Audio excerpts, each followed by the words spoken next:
Hi, my name is Rebecca Lamar. I've been making work under the pseudonym Jaco Palasvuo since around 2011. It's been a way for me to produce work. This idea of adopting an alternate identity gives me a certain amount of freedom that I wouldn't have access to otherwise. It comes from my sort of feeling around the idea that having a fixed identity is a form of a prison, where if I have only one identity, then I only have one set of strengths or weaknesses. And if I take on another identity, then that allows me to have a new set of skills to work with and to think through problems with.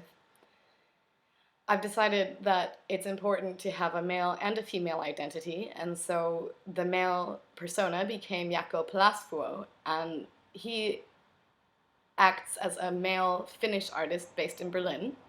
And what this does is that it allows me to have a persona that lets me move through both a periphery and a center. And I feel, especially in contemporary art, there's this fetish for the periphery. So it's important, in order to examine that, I needed to create a persona that would be able to move through both of those spaces. It's not necessarily strategic to be admitting this now. Jaco's identity has actually become quite fixed, and it's becoming more and more recognizable. People have started to write about him, and maybe the thing that tipped the balance was I had a friend who is Finnish go around to openings and to events acting as Jaakko. And so now there's a face and a body that are fixed to this identity. And what that does to the Rebecca Lamar identity is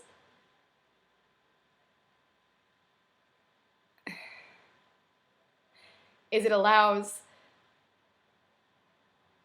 doesn't allow anything. It makes Rebecca Lamar into a liar, and it makes her into someone that doesn't know what she's talking about. So in a way, it's Jaco's identity has grown to trump my own, actually. And I think the situation is getting out of hand in a way that I don't fully understand yet, and probably won't for the next few years.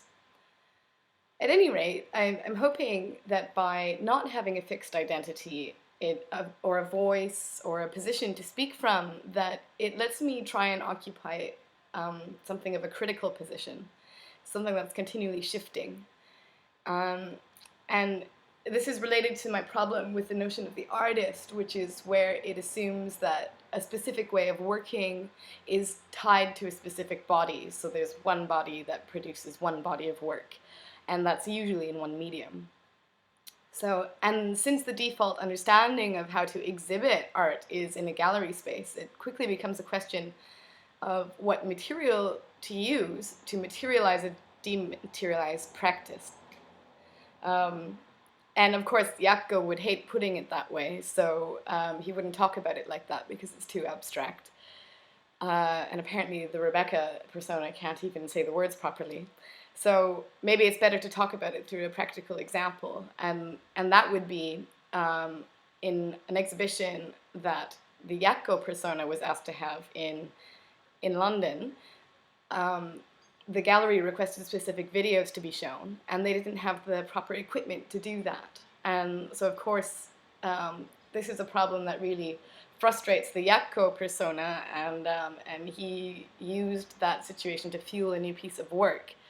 But there was still the question of how to materialize the work so that it could be exhibited. And in this instance, it was useful to have the two personas because the Jaakko persona could employ the Rebecca persona to do the work that the Rebecca persona usually does, which is thinking about limits and the way that things come to exist in the world. And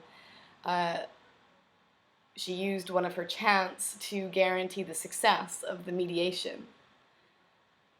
So really what this is doing is a way of creating a space for dialogue, and I consider this to be a process of writing, actually. And it lets me think about how the formation of an identity is actually a process of writing. It's something like a script or a code or a virus. It's something that can be possessed. Maybe it's something that can be copied or hacked. And then what this is doing is it's thinking about narratives that produce value.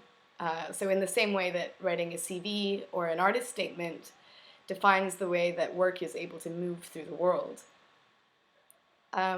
So this problem of a dematerialized practice is that there's no object, there's no fixed object for value to attach to. So instead, where the value is able to become fixed is to an identity. It's the story of the identity of the artist making the work. And a good example of this comes from situationism, and now recently the National Library of France has acquired the archive of Guy Debord's work. France didn't want the archive to be purchased by Yale and brought overseas, so the National Library spent hundreds of thousands of euros to acquire it as a national treasure. And of course, this provides a very interesting contradiction when thinking about what situationism was trying to accomplish and its approach to critique. So I think this way of working for me is obviously a very far cry from détournement. And this is related to the fact that my attempts at sincerity, which is something that I'm very interested in, are always hampered by the shadow of ambivalence. And so separating my voices allows me to examine this, and it allows me to ask, how can I want to express one particular thing and then also simultaneously exact opposite? So by using the persona of Rebecca and the persona of Jaakko, I am able to create a situation where a conversation about that can happen. And it also creates fixed points that those points of view can become attached to and hopefully visible to someone else who wants to participate in that conversation. It's also partly to address my ambivalence about identity politics and conversations around performed identity, and this idea that identity is something with nothing authentic behind it. Jaakko particularly hates this way of thinking, and I think I'm able to use his persona to really think through this idea of how, if everything is performed, then what about this desire for expressing an essential self, or I really feel the need to display my inner being. And so it's really hard not to feel the futility or the embarrassment of that, but using the persona allows me to make work around those ideas, and I think the futility that I feel about it generally comes through in those videos. And especially working with the format of the internet, it's an especially interesting place to be doing that, because there's this idea of the user, and so as soon as I am putting work on the internet or participating in the internet, I become a user, and my name becomes an avatar, and so that means that my name indicates that there's a person that can be advertised to, or that suddenly I become a pile of data that demonstrates certain behaviors. So all of these difficulties don't negate this strange desire, though, and so the question becomes how to navigate it, and how to complicate the notion of a performed self in so-called social media. And using different personas allows me to articulate that desire from different positions. The final difficulty, of course, is the danger of the problem of Vito Acconci and Bernadette Meyer. And in what is now known as Acconci's early performance work, the ideas of identity and dialogue between self and other are really important. But of course, what's happened throughout life and in history is that Meyer's contribution to the collaboration is eclipsed.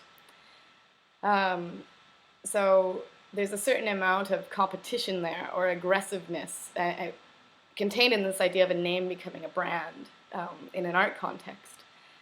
So I'm not even sure that what I'm doing is about expression or communication necessarily, as clearly I'm just talking, these conversations I'm setting up is me talking with myself. And anything I say about this is in danger of being subsumed by Jaakko's practice. And I'm speaking, but I might disappear as I speak. So as much as I'm investigating dialogue, I also need to acknowledge the competitive aspect of becoming visible or becoming audible as a person that speaks.